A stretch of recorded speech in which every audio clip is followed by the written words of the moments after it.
दरवर्षी लाखो भाविक येतात। ब्रह्मलीन परमपूज्य श्री सद्गुरू सेवागिरी महाराजांच्या या 76व्या पुण्यस्मरणानिमित्त आज जो आपल्याला ध्वज दिसतोय हा झेंडा त्या या ठिकाणी आपले या तालुक्याचे आमदार आदरणीय महेश शिंदे साहेब यांच्या शुभ हस्ते आणि ग्रामस्थ आणि विश्वस्त यांच्या शुभ हस्ते आज या ठिकाणी मंदिरामध्ये महाराजांच्या पादुकाला अभिषेक आणि ध्वजपूजन करून या ठिकाणी हा शुभारंभ होत आहे। या गावच्या संपूर्ण शाळा ग्रामस्थ हे वारकरी आमचे गुरुकुल या सर्वांच्या माध्यमातून आज ही झेंडा मिरवणुकीनं यात्रेचा शुभारंभ होत आहे। या यात्रेमध्ये सेवागिरीमांचा मुख्य जो दिवस आहे तो 10 तारखेला 10 जानेवारीला येतोय। त्या दिवशी आदरणीय महाराष्ट्राचे मुख्यमंत्री श्री एकनाथजी शिंदे साहेब यांच्या शुभ हस्ते 9:30ला सकाळी रथपूजन होईल आणि महाराजांच्या प्रतिमेचं आणि पादुकांचं या गावातून प्रदक्षिणा निघण्याकरता प्रस्थान होणार आहे। तत्पूर्वी आज या यात्रेनिमित्त या ठिकाणी राज्यस्तरीय फुटबॉल सामने, क्रिकेटचे सामने, बैलगाड्या तर महाराष्ट्रामध्ये हिंद केसरी म्हणून या पुस्तकाची ओळख आहे।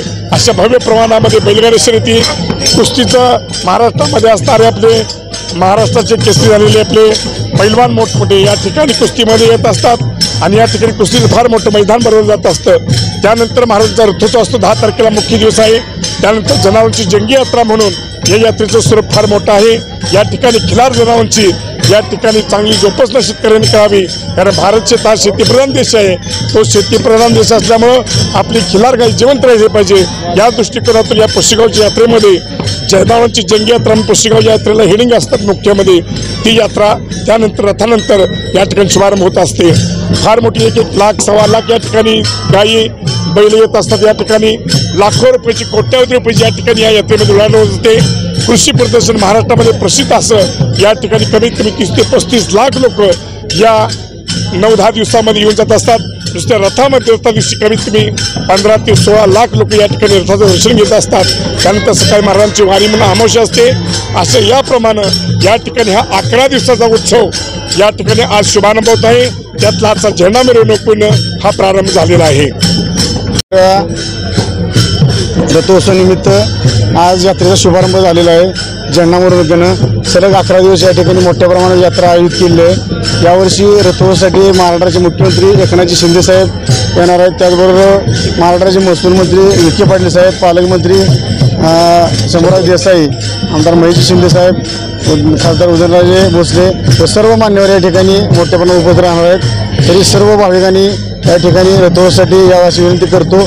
त्याचबरोबर आपल्या यात्रेचा सगळ्यात मोठा इव्हेंट म्हणजे बैलगाडा शर्यत. हिंद केसरी म्हणून या आपल्या बैलगाडी शर्यतीला ओळखलं जातं. पूर्ण महाराष्ट्रात नव्हे देशात त्या बैलगाडी शर्यतीचं नाव आलेलं आहे.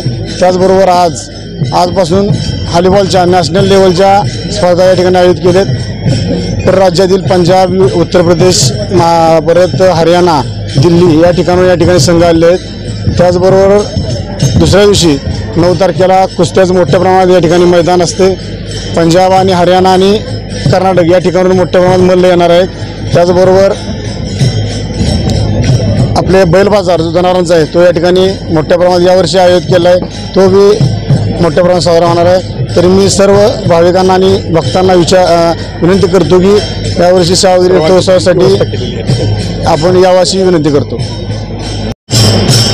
नमस्कार, मी सहाय्यक पोलीस निरीक्षक आशिष कांबळे, पुसेगाव पोलीस स्टेशन.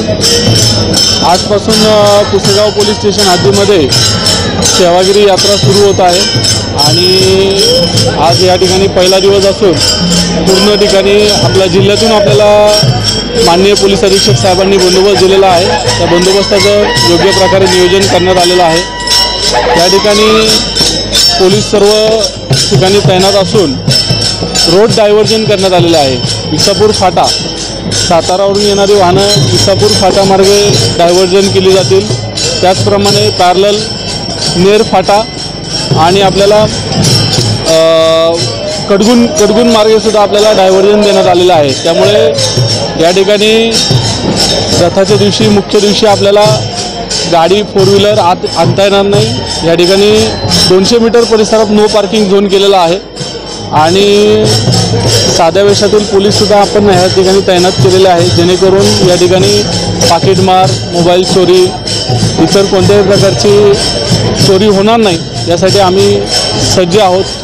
माननीय वरिष्ठांच्या मार्गदर्शनाखाली या ठिकाणी आम्ही बंदोबस्त व्यवस्थित लावलेला आहे. थँक्यू.